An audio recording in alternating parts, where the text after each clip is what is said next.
بسم اللہ الرحمن الرحیم۔ السلام علیکم سامعین ناظرین، میں ہوں دن کا ادنا خادم علامہ محمد اقبال قادری، وہ آپ دیکھ رہے ہیں channel I B I T V channel کے پلیٹ فارم سے اسپیشلی پروگرام روحانی علاج، یعنی آپ کے روحانی مسائل اور ان کا حل۔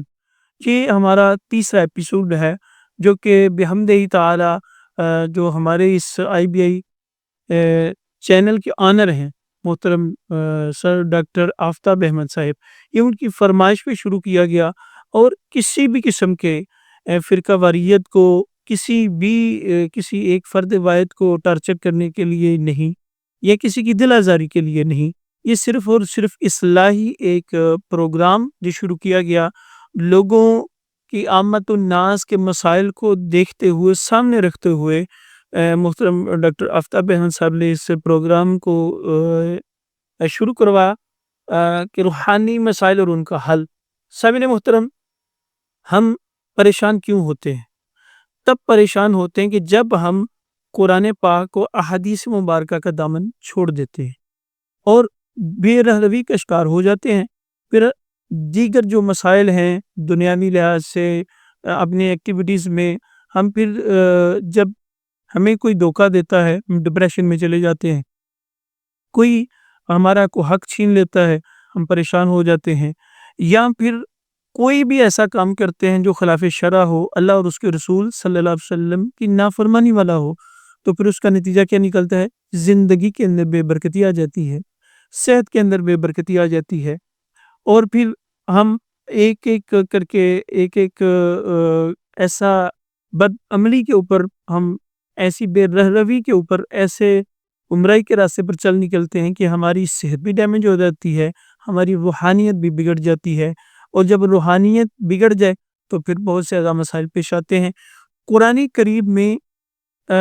کریم میں سورۃ البقرہ میں اللہ تعالیٰ ارشاد فرماتا ہے کہ قرآن ایسی کتاب ہم نے اتاری جس کے اندر شفا ہے۔ تو سامعین و ناظرین، جب قرآن پاک میں شفا ہے تو دیگر کئی مفسرین محدثین نے اس آیت کی تفسیر میں کیا فرمایا کہ قرآن پاک کس کے لیے شفا ہے؟ روحانی مسائل، جسمانی مسائل، آپ جو دیگر کے معاملہ حقوق اللہ، حقوق العباد اور عامت الناس کے جتنے مسائل ہیں، تمام کا حل کس میں ہے؟ قرآن پاک میں ہے۔ قرآن پاک ہر ایک مسئلے کے لیے شفا ہے۔ جب ہم قرآن پاک کا مطالعہ کرتے ہیں تو 300 دعائیں اللہ تعالیٰ نے قرآن پاک میں نازل فرمائیں۔ سبحان اللہ، یہ انسان کی رہنمائی کے لیے 300 دعائیں قرآن پاک میں ہے، اور ہزاروں دعائیں احادیث مبارکہ میں رسول اللہ صلی اللہ علیہ وسلم نے بیان فرمائی ہیں صحابہ کرام کو، اور ہم تک پہنچتی ہیں۔ اب گوگل کریں، سرچ کریں، تو اب اتنا ہی صرف لکھیں کہ قرآنی دعائیں یا قرآنی اور احادیث سے ثابت شدہ دعائیں تو آپ کے سامنے آ جائیں گی، ان کو پڑھیں، نہ کہ ہم اپنے ہی طریقے سے وظائف کو جو مرضی چیزیں ہیں جادو ٹونے کرتے رہیں، تو خود بخود علاج سے وہ فوائد حاصل نہیں ہوتے جو کہ قرآن اور احادیث میں اللہ نے، اس کے رسول کریم صلی اللہ علیہ وسلم نے ہماری رہنمائی جن کے بارے میں کی، اگر ان کو اڈاپٹ کریں گے تو ہمیں زیادہ فائدہ ہوگا۔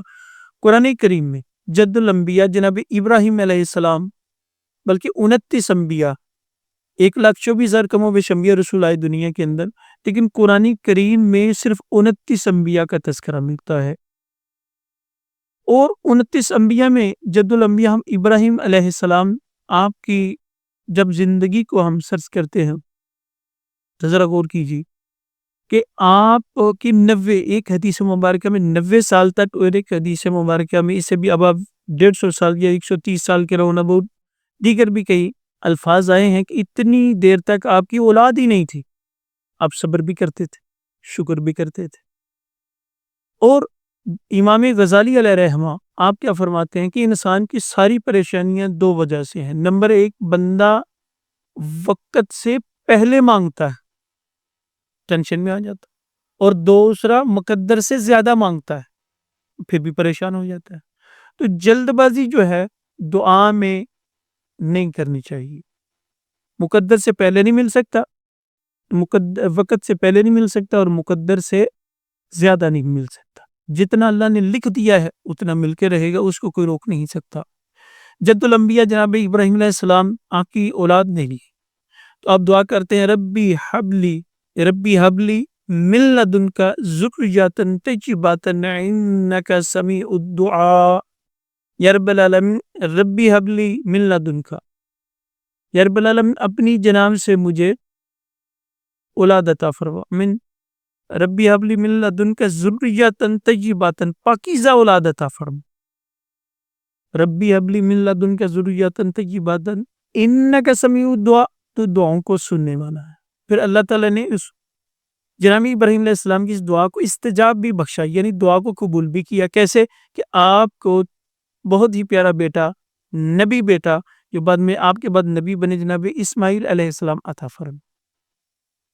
یعنی دعا یہاں سے یہ ثابت ہوا کہ جد الانبیاء جناب ابراہیم علیہ السلام نے دعا کی، بیٹے کے لیے اللہ نے دعا کو قبول کیا اور اللہ تعالیٰ نے پھر بیٹا بھی عطا فرمائے۔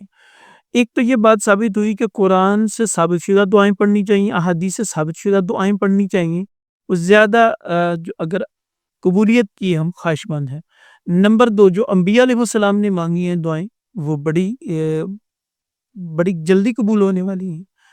اور آج کے اس پروگرام روحانی علاج IBI کے اس پلیٹ فارم سے جو دیکھ رہے ہیں، تو میں ناظرین کو وہ وقت بتا دوں کہ جس وقت میں جن اوقات میں دعائیں جلدی قبول ہوتی ہیں۔ نمبر ایک، کہ رسول کریم صلی اللہ علیہ وسلم نے ارشاد فرمایا رمضان المبارک میں جو بھی دعا کی جائے اللہ جلدی اس کو قبول فرماتا ہے۔ تو رمضان المبارک بھی چند دنوں کے بعد اس کی بھی آمد رمضان میں کثرت سے دعائیں کیجیے، جلدی قبول ہوتی ہے۔ نمبر ایک۔ نمبر دو، جو دعا سجدے میں کی جائے اس کو بھی اللہ جلدی استجاب عطا فرماتا ہے، قبول فرماتا ہے، یعنی نمبر دو سجدے میں دعا قبول ہوتی ہے۔ نمبر تین، جب بارش ہو رہی ہو تو رسول کریم صلی اللہ علیہ وسلم نے ارشاد فرمایا کہ بارش کے وقت جو دعا کی جائے اللہ تعالیٰ اس کو جلدی قبول فرماتا ہے۔ نمبر چار، جب جہاد کیا جا رہا ہو، مسلمان جنگ لڑ رہے ہوں کافروں سے، پھر بھی جو دعا کی جائے اللہ تعالیٰ جلدی اس کو قبول فرماتا ہے۔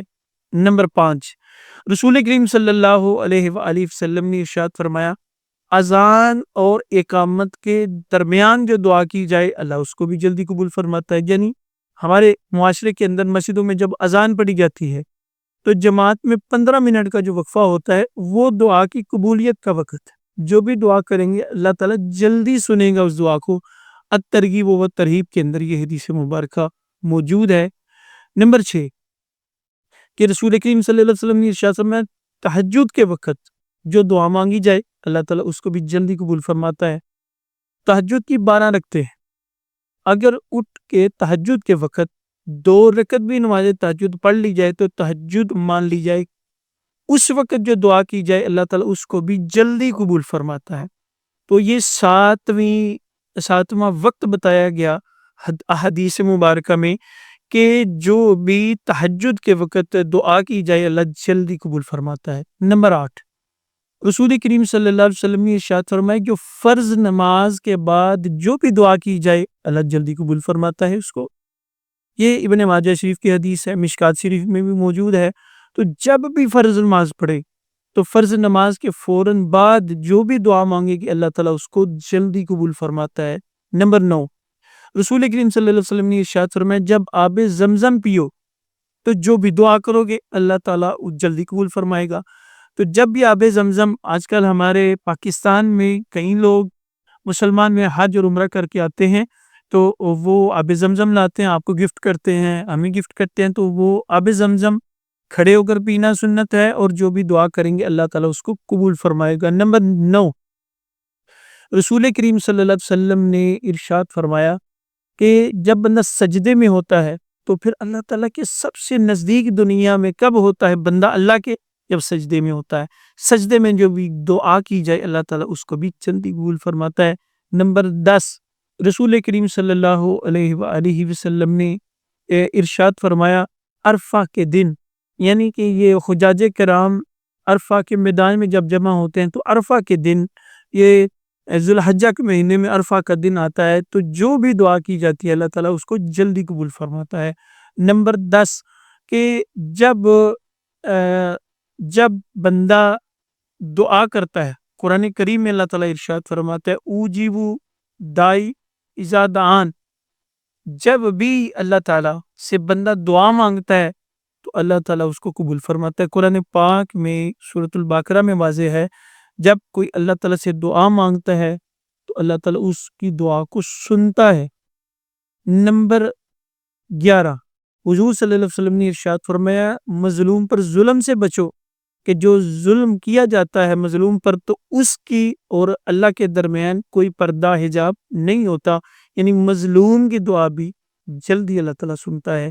ناظرین و سامعین، آج کے اس پروگرام کا لب لباب آخر نچوڑ کیا ہے کہ 11 مقامات میں نے ذکر ایسے کیے جہاں دعا قبول ہوتی ہے، اور اللہ تعالیٰ سے بیٹے کے لیے دعا کیا کرنی ہے، ربی حبلی من لدنک ذریۃ طیبۃ انک سمیع الدعاء، اللہ بیٹا عطا فرمائے گا جس طرح جناب ابراہیم کو اسماعیل عطا فرمائے۔